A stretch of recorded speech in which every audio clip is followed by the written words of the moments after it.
Bonjour, une petite vidéo sur l'ironie voltairienne. Voltaire, un phraseur sachant phraser. Alors, l'ironie, pour Voltaire, c'est une arme offensive pour le combat de la raison.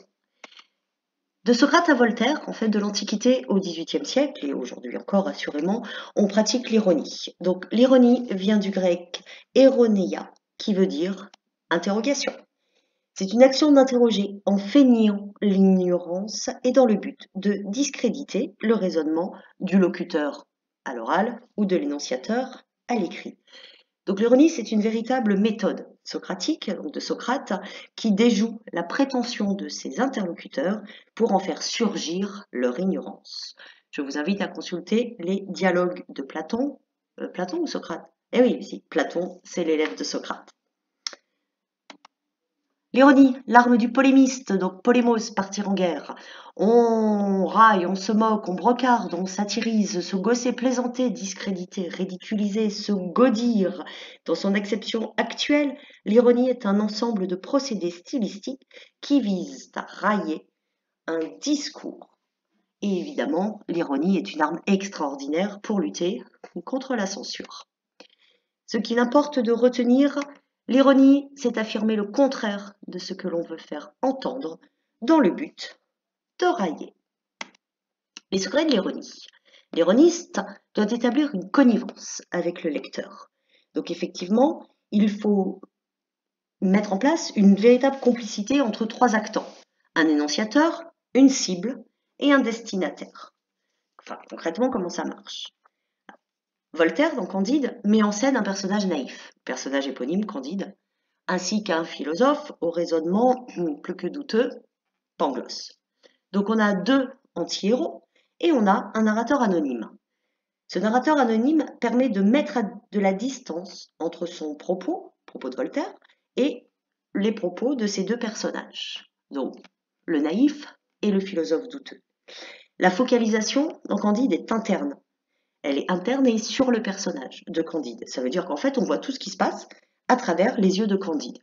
Cette stratégie permet au lecteur d'accéder aux pensées des personnages et d'en mesurer toute la naïveté. Pour qu'il y ait ironie, il faut donc un énonciateur, on l'a dit, qui fait de l'ironie, une cible qui est visée par l'ironie et un destinataire qui comprend la dérision. Alors, en pratique, l'ironie, c'est une véritable polyphonie, plusieurs voix, on entend plusieurs voix. Prenons cet exemple. Rien n'est si beau, si leste, si brillant, si bien ordonné que les armées. Donc là, l'énonciateur, c'est le narrateur anonyme voltairien. La cible, c'est la guerre. La guerre qui est considérée, comme Voltaire, comme un des fléaux de l'humanité.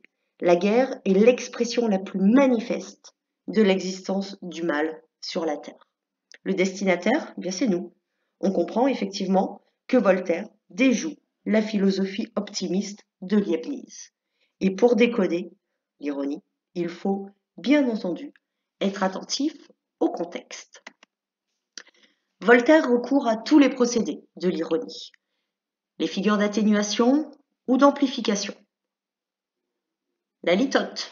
Pangloss ne perdit qu'un œil et qu'une oreille. La litote, vous vous rappelez, c'est l'art d'en suggérer le moins pour en faire comprendre le plus. Donc effectivement, là, Pangloss est véritablement mutilé. Ou bien encore, les hyperboles, figures d'amplification, comme par exemple Candide reçut 4000 coups de baguette. 4000, c'est un peu exagéré. Le meilleur des mondes, le plus beau des châteaux. Effectivement, dans les procédés d'amplification, on retrouve de très nombreux adjectifs mélioratifs. Les figures d'opposition, comme par exemple le fameux oxymore, une boucherie héroïque, au sein d'un groupe nominal de termes antithétiques. L'antiphrase, là. Des filles éventrées, après avoir assouvi les besoins naturels de quelques héros, rendaient les derniers soupirs. Évidemment, héros n'est pas à prendre au premier degré, mais en tant qu'individu qui se comporte sauvagement parce que la guerre déshumanise et rend sauvage. Ou alors l'antithèse. Candide tremblait comme un philosophe. Ben oui, c'est antithétique puisque le philosophe exerce un jugement critique et a recours à la force de sa pensée, de son raisonnement, donc ne peut pas se mettre à trembler. Figure de substitution, comme par exemple la périphrase.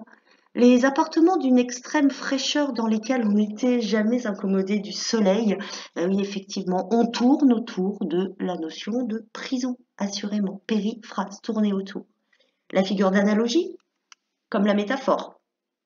Un jour, Cunégonde vit dans les broussailles le docteur Pangloss qui se livrait à une leçon de physique expérimentale à la femme de chambre de sa mère. Alors là, on a effectivement le comparé, eh bien, que fait Pangloss? Mon Dieu, il se livre à la bagatelle. Et le comparant, c'est effectivement le jeu de mots sur physique, physico-théologico-cosmolo-nigologie. Pour conclure, en fait, pour reconnaître l'ironie, c'est vraiment difficile. C'est difficile parce que il faut réussir à déterminer s'il y a oui ou non ironie. L'émetteur assume-t-il ou non son propos? S'exprime-t-il au premier degré? Dans ce cas-là, il n'y a pas d'ironie. S'il s'exprime, au second degré, alors il y a ironie. L'ironie demande aussi à être identifiée pour telle. Il est utile de connaître les idées de l'auteur sur le sujet dont il traite. Une vraie complicité avec le lecteur aussi, sinon c'est difficile de faire entendre l'ironie. L'énonciateur doit donc établir, on l'a dit et j'insiste là-dessus, une véritable connivence avec son destinataire. Ironiser, c'est constituer avec le lecteur une communion dans le rire. Ironiser, c'est respecter les valeurs qui font la conversation française. Conversation française, véritable modèle en Europe au XVIIIe siècle. Ironiser, c'est mettre l'horreur à distance. C'est empêcher le mal d'obtenir une nouvelle victoire en terrassant l'horreur. L'ironie voltairienne est l'arme privilégiée d'une lutte au nom d'un idéal bafoué, l'idéal de la tolérance.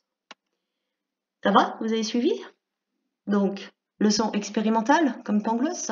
Voilà quelques images. À vous de trouver où se situe l'ironie et vous rendre compte qu'effectivement, il faut qu'il y ait une complicité. Sinon, on ne comprend pas exactement pourquoi c'est ironique. Et comme pour Charlie Hebdo, ça risque de faire des dégâts importants.